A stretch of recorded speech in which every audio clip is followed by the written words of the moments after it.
తిరుపతిలో ఏదైతే టోకెన్ల జారీ వద్ద ఆ తొక్కిసలాట జరిగింది, కొంతమంది భక్తులు కూడా మృతి చెందారు. మనందరికీ తెలిసిన విషయమే. దీనికి ఆల్రెడీ ఆ చంద్రబాబు గారితో పాటు మంత్రులందరూ వెళ్ళారు. అయితే జగన్మోహన్ రెడ్డి కూడా వెళ్ళాడు. వాస్తవానికి ప్రతిపక్ష హోదా కూడా లేదనుకోండి, అది వేరే విషయం. సరే, పరామర్శించడానికి వెళ్ళడానికి మనం ఎవరూ తప్పుపట్టాల్సిన అవసరం లేదు.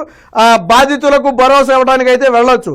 కానీ జగన్మోహన్ రెడ్డి మరొకసారి తన నైజం ప్రకటించాడు. ఏంటి, జగన్మోహన్ రెడ్డి ఎయిర్పోర్ట్లో దిగ్గానే సీఎం సీఎం అని నినాదాలు, కొండ మీదకి రాగానే సీఎం సీఎం అని నినాదాలు. దాంతోపాటు మనం వెళ్ళేది ఐసీయూకేమో ఒకళ్ళిద్దరు ముగ్గురులో లోనకి పంపుతారు. సాధారణంగా ఎక్కువ మందిని పంపరు. ఐసీయూ అంటే మనకు తెలుసు ఇంటెన్సివ్ కేర్ ఎంత ఇదిగా ఉంటుందో. ఆ డస్ట్ అది ఏదైనా వస్తే ఇన్ఫెక్షన్ అటాక్ అయ్యి ఆ పేషెంట్కి ఇబ్బంది అయ్యే పరిస్థితి. కానీ నిన్న జగన్మోహన్ రెడ్డి తన మందర వేసుకుని ఐసీయూలోకి వెళ్ళిపోయాడు. సరే, ఎవరైనా ఒక ఫోటోగ్రాఫర్ వీడియోగ్రాఫర్ వెళ్తే తప్పులేదు, ఎందుకంటే జగన్మోహన్ రెడ్డి వెళ్ళాడు కాబట్టి ఫోటోల కోసం ఒక వ్యక్తి వెళ్ళొచ్చు. దాంతోపాటు జగన్మోహన్ రెడ్డి ఇంకొకళ్ళు ఇద్దరు వెళ్తే లోనకి బాగానే ఉండేది, జనాన్ని తీసుకెళ్లాడు. సరే, ఇవన్నీ కాసేపు పక్కన పెడితే అది పరామర్శలాగా లేదు. ఏదైనా మనం శుభకార్యానికి వెళ్తే సగం నవ్వుకుంటూ మాట్లాడతాం చూడండి, అలా మాట్లాడినట్టుంది. పోనీ ఎవరితోనో మాట్లాడితే సరే నవ్వేడేమో పోనీ అనుకోవచ్చు. స్వయంగా బాధితులతో మాట్లాడితే వాళ్ళేమో ఏడ్చుకుంటూ వాళ్ళకి జరిగింది వాళ్ళు చెప్తుంటే జగన్మోహన్ రెడ్డి మాత్రం నవ్వటం అంటే అర్థం కాని పరిస్థితి. ఇప్పుడు ఎలాంటి వ్యక్తి అయినా నిజంగా ఎదుటి వ్యక్తి, మనం రోడ్డు మీద వెళ్తుంటామండి, మనం ఎంత సంతోషంగా ఉన్నా ఏ యాక్సిడెంటో చూసామనుకోండి, లేదా కింద పడిపోయిన వ్యక్తిని చూసామనుకోండి, ఒకసారిగా మన ఫేస్లో ఎక్స్ప్రెషన్ మారిపోద్ది. అప్పటి వరకు ఉన్న నవ్వంతా కూడా పోద్ది. ఆ వ్యక్తి ఎవడో మనకు తెలియదు సాధారణంగా. అది హ్యూమన్ సైకాలజీ. మరి జగన్మోహన్ రెడ్డి ఏమో ఇంత ట్రాజడీ జరిగింది, కుటుంబాలన్నీ బయట రోధిస్తున్నాయి, అన్ని చూసే వచ్చాడు. లోన వాళ్ళు ఏడ్చుకుంటూ ఏం జరిగిందో జగన్మోహన్ రెడ్డికి చెప్తున్నారు. అయినా కానీ జగన్మోహన్ రెడ్డి నవ్వటం. మరి జగన్మోహన్ రెడ్డి మరి స్వతహాగా చిన్నప్పటి నుంచి అంతేనో లేదా రాజకీయాల్లోకి వచ్చాక ఇలా మారాడో తెలియదు. కానీ ఇప్పుడు సోషల్ మీడియాలో దీని మీద ట్రోల్ జరుగుతుంది. ఇదే సమయంలో ముఖ్యమంత్రిగా ఉన్న చంద్రబాబు గారు కూడా పరామర్శించారు. ఆ రెండింటికి మధ్య వేరియేషన్ ఒకసారి మీకు చూపిస్తాను నేను. ఇది జగన్మోహన్ రెడ్డి వాళ్ళతో మాట్లాడుతున్నాడు. ఎవరితో మాట్లాడుతున్నాడు? బాధితులతో మాట్లాడుతున్నాడు. బాధితులతో మాట్లాడేటప్పుడు సగం నవ్వుకుంటా మాట్లాడుతున్నాడు చూడండి. అదిగో ఆ నవ్వు ఎందుకు వస్తుందో మనకైతే అర్థం కాల. ఇప్పుడు ఎవరితో మాట్లాడినా, డాక్టర్తో మాట్లాడినా, పేషెంట్తో మాట్లాడినా, పక్కనున్న ఆ బంధువులతో మాట్లాడినా నవ్వు ఎందుకు వస్తుంది మనకి? మేము మాట్లాడేటప్పుడు రాదే నవ్వుకుంటూ మాట్లాడాడు. మరి ఆ నైజం ఏంటో అర్థం కావట్లేదు ఎవరికి. సరే, ఇది కాసేపు పక్కన పెడితే ఇది చూడండి. జగన్మోహన్ రెడ్డి వచ్చిన పని దేనికోసం వచ్చాడు? జగన్మోహన్ రెడ్డి పరామర్శ కోసం వచ్చాడు. కానీ ఇక్కడ అభిమానులు ఏం చేస్తున్నారు చూడండి ఒకసారి.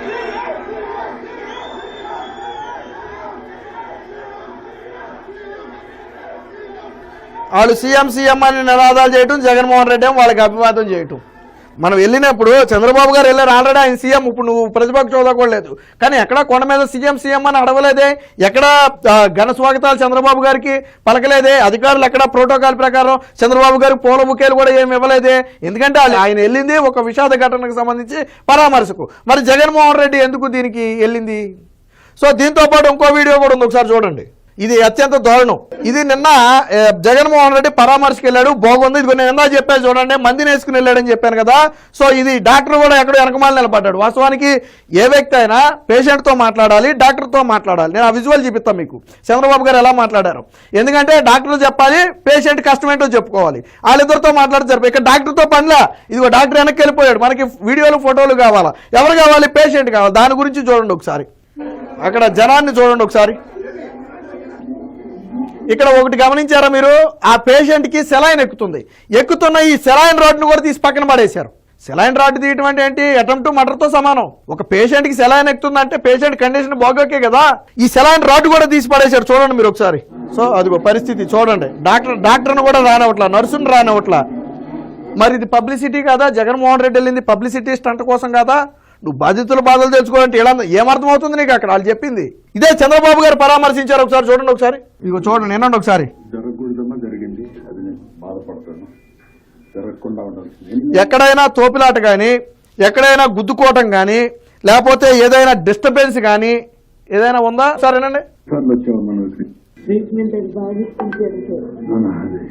జరగకూడదమ్మా, జరిగింది. అది నేను బాధపడుతున్నా.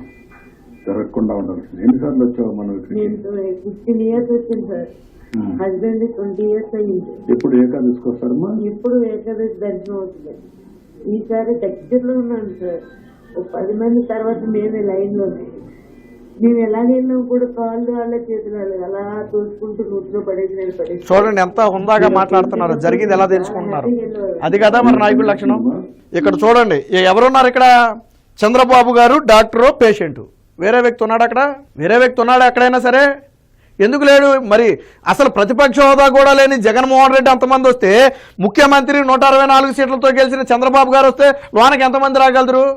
కానీ ఎందుకు రానివ్వలేదు చంద్రబాబు గారు? ఎందుకు రానివ్వలేదు పక్కన చంద్రబాబు గారు? ఎందుకంటే ఆయన వెళ్ళింది పరామర్శకి, ఏదో శుభకార్యానికో ఇంకో దానికో కాదు, పరామర్శకి వెళ్ళారు. ఐసీయూలో ఉన్నారు, అక్కడ కొన్ని జాగ్రత్తలు తీసుకోవాలి. కాబట్టి చంద్రబాబు గారు వారెవరిని రానివ్వాల. చూడండి ఎంత నీట్ గా మాట్లాడారో. మెడికల్ ఖర్చులు మీరు ఏం పెట్టక్కర్లా, మీరు ఖర్చులకు కూడా అన్ని చేసి దర్శనం చేపించి 1 లక్ష రూపాయలు పంపిస్తాం. మీరు వెళ్ళండి అందరికి. ఆ అమ్మాయికి పని చేస్తాను, అలాంటి కేసులన్నీ మీరు రాసి ఇవ్వండి. ఎంతమంది ఉన్నారు ఇలాంటి వాళ్ళు? ఎంతమంది ఉన్నారు చూడండి, ఎంత హుందాగా అడిగారు. ఒక నర్సు, ఒక డాక్టర్ ఉన్నారు ఇక్కడ.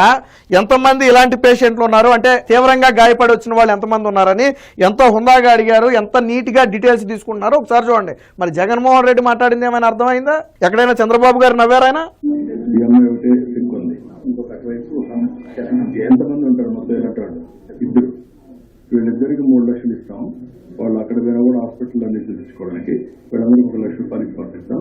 దర్శనం కూడా ఇక్కడ మొత్తం డాక్టర్లే కనపడుతున్నారు చూడండి. 1, 2, 3 ఇదిగో వీళ్ళు కూడా వైట్ కోట్లు వేసుకున్న డాక్టర్లే. మొత్తం అందరూ కూడా డాక్టర్లే ఉన్నారు. నాకు తెలిసి చంద్రబాబు గారు ఒక వ్యక్తే ఉన్నారు అక్కడ. చంద్రబాబు గారు ఒక వ్యక్తే ఉన్నారు, మొత్తం డాక్టర్లే ఉన్నారు చూడండి. మొత్తం డాక్టర్లే ఉన్నారు చూడండి. రేపు నడవడానికి మూవ్మెంట్ కి సహకరించేది ఏం చేయాలో చేయాలి. చాలా స్పష్టంగా చెప్తున్నారు. రేపు నేను దర్శనం చేయించి పంపించాలి, ఆవిడికి ఏ విధంగానైనా ఆవిడ కోలుకునేటట్టు చేయండి. పైగా నేను ఒక 3 లక్షల రూపాయలు వాళ్ళకి ఇస్తాను. ఫర్దర్గా చిన్న చిన్నవి ఏమన్నా ఉంటే వాళ్ళు వెళ్ళిన తర్వాత కూడా చేయించుకుంటారని చెప్పి చాలా హుందాగా మాట్లాడారు. అలా అందరితో, ఒకరితోనే కాదు, చంద్రబాబు గారు ఎంతమందితో మాట్లాడారో అంతమందితో కూడా అదే పరిస్థితి.